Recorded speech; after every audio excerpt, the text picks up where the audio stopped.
Hey, it's me. I hadn't made you a video in a while, so I thought I'd make one.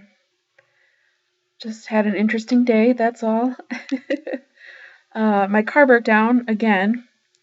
So on Friday, I got to take a ride in a tow truck with a guy who looked like a tow truck driver would look in a TV show. He had a ponytail and he was wearing coveralls and his truck smelled like cigarettes. It was great. So my car got fixed. But today I had to go on a bus ride down to where the car got fixed, which is a little ways away from where I live. And it was on a new bus route, and I had no idea where I was going. Well, I knew where I was going, but I didn't know where the bus was going. I got off at the wrong place, and then I had to walk, I don't know, a ways. But I have the car now, which is good, because then after I did that, I went and sat in a line to get my medicine through the drive-thru at the pharmacy. I don't know why I keep going to that pharmacy. There are always so many people there, and no one is working. I know exactly how long I sat in that line today. I sat there for a half hour. And I know this because I watched an entire episode of iCarly on my iPod, and then I watched half of another episode. So, about 35 minutes that I sat in line and waited.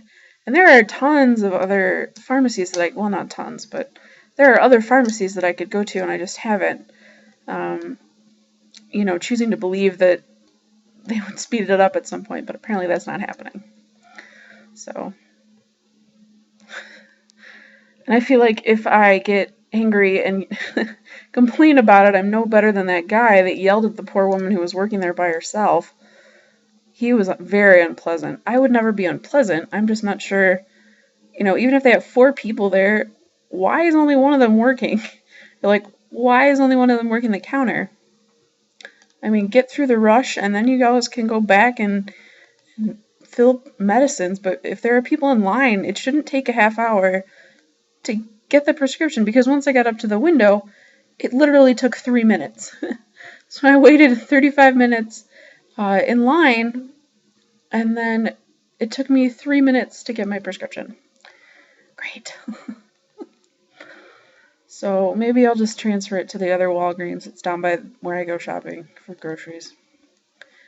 That was another adventure. When my car was broken, I got to go grocery shopping on the bus. I don't know how you go grocery shopping, but usually I take the car, and it's easy. But I needed groceries when my car was broken, so I have this cart, this little wheeled cart, and I got that, and I went on the bus, and it was a pain, and I'm really glad I have a car. So sometimes I just think I should just really rush through the next 6 months and then move to England or some country with nationalized healthcare. And then I wouldn't have to worry about finding a job with good healthcare.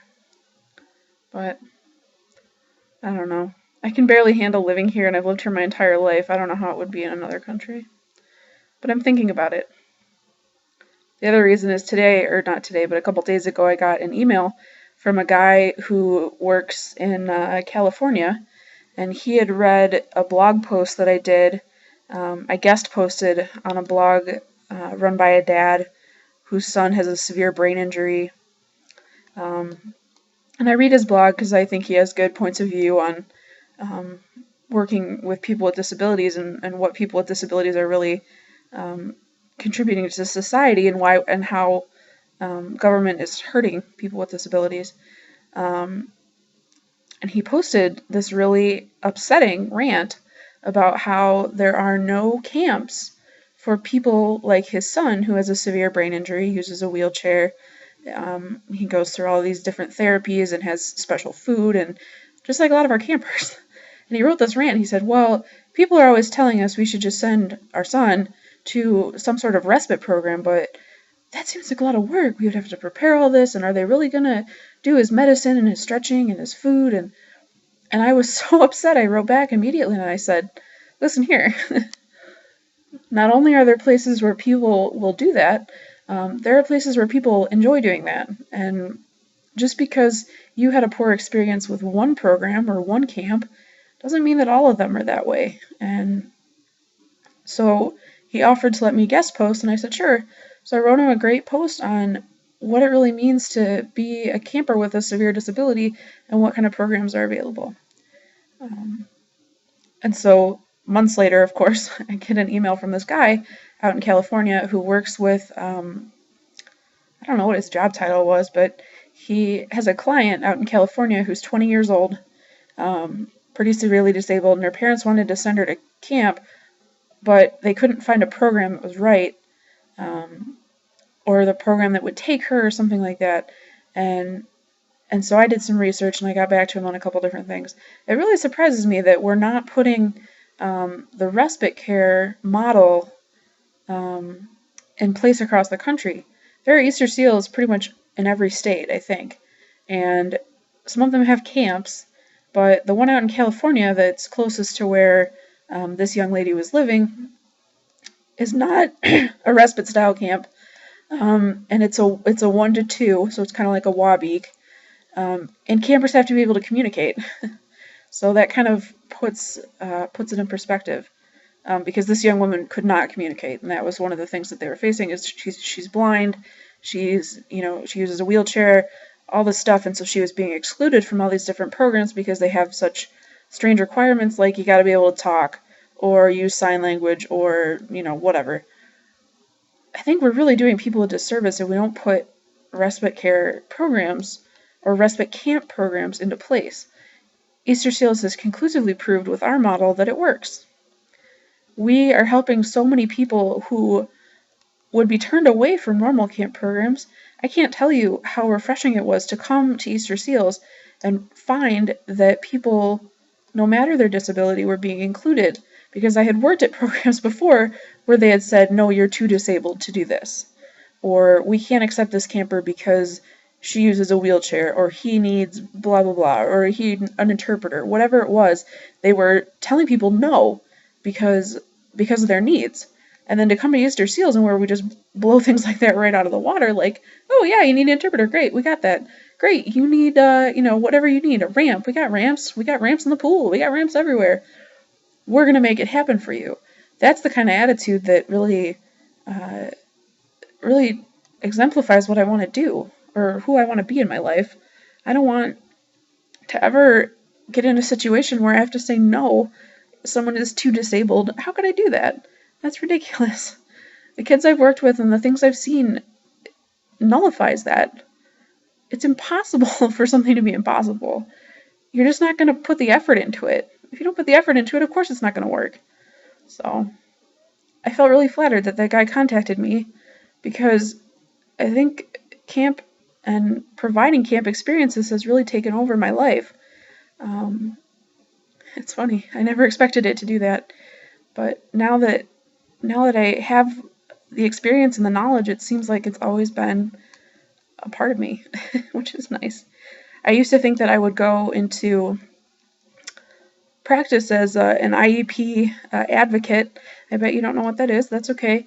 IEP is Individualized Educational Program, and students with disabilities are required by law to have one. And they put into place this, it's ridiculous, a system of ridiculous checks and balances, so they get all the services they need, theoretically. But none of this ever happens, because a lot of the time people just refuse to work together, which is bullshit. So I was an IEP advocate for a young lady I really care about, and it really opened my eyes to A, the bullshit being spewed by educators, and B, how much we're failing people with disabilities in the school system. This young lady could have been taught to use a device to speak for her, to give her a yes or no answer. Or she could have really benefited from a bunch of other things, but they just said no, because it didn't fit into their model of who she was. And she was a completely blind young girl with cerebral palsy. Her left arm didn't work. She used a wheelchair part of the time, but she was learning to walk with a cane for visually impaired people. She had a sensory processing disorder, so it took her a while to respond. And I loved her more than anything. I still do. I still love her. And to hear those people deny her things that would have made her life so much brighter. That's ridiculous. And that was when I realized I didn't want to be an IEP advocate anymore, because the school system's always going to be tangled up in bullshit. It's always going to be that way, because the bureaucracy is always going to win. And you just can't fight that. It's the same way with medical stuff. You just can't fight the bureaucracy. You're not going to win. But camps, especially ones that are as forward-thinking as ours, we don't have that problem at all. We can do what we want because, it's run by people who know what's going on, or who know what they want to accomplish. And, I don't have any money right now. I'm in debt. I have a student loan that I can't pay. I have a cable bill I can't pay until I get a new job, which hopefully will happen at the end of this week. But someday I want there to be a camp for kids to come, any kid with any disability, even the medically fragile, machine-heavy kids, and I want them to be able to come and do whatever they want. I want to be a place where nobody has to say no. No, you can't go on the ropes course. No, you can't do this. No, you can't do that. I want people to say yes.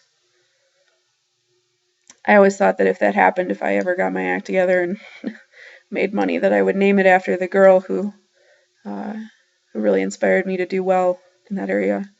And her name is Julia, so we'd call it Camp Julia. I think that'd be nice. She deserves so much more than that, but I don't really have anything else to give at this point, so. I like that dream, though. I like the idea that that people can start with one good idea and sort of make it possible. I don't know, though. Sometimes right now I feel like all I think about is the next day and getting through it and being tired, and the world outside is so dark and cold because it's January, and this hurts or that hurts, and there's just so much stuff going on that I think I forget sometimes how wonderful it can be to dream. Not the sleeping kind, but the future kind. And I think I also forget that there are people who I really owe a great debt to, who have changed the way that I think forever. I guess I'm glad that their influence is still driving me, because without that, we don't really have anything. So I put some more change in our jar today, so hopefully soon, well, not soon, but at some point, we will meet again. I like that idea too. I like that dream. I've never traveled internationally before. Well, I've been to Canada, but that doesn't count. Well, it kind of counts, but I was, how old was I? I want to say I was 11. I went to Niagara Falls with my Girl Scout troop, and it was just as nerdy as it sounds. We had a great time, though. It was a lot of fun. I actually found some souvenirs when I was cleaning out the basement in my house. Souvenirs from Niagara Falls. But I've never traveled anywhere else. So, you are a good reason for an adventure, my friend. Anyway, I hope your week is going well. It's Monday. Forget I just said that. I hope your Monday went well. And I hope your Tuesday goes well, too. I guess that's it. Thank you for listening to this extra long rant. I guess I was just feeling inspired. Plus, I really don't have anyone else to talk to, so sometimes things just spill out. I mean, I could tell that guy at the post office, but I don't think he cares. Actually, I know he doesn't care. So it's alright, though. I'd rather tell my stories to you anyway.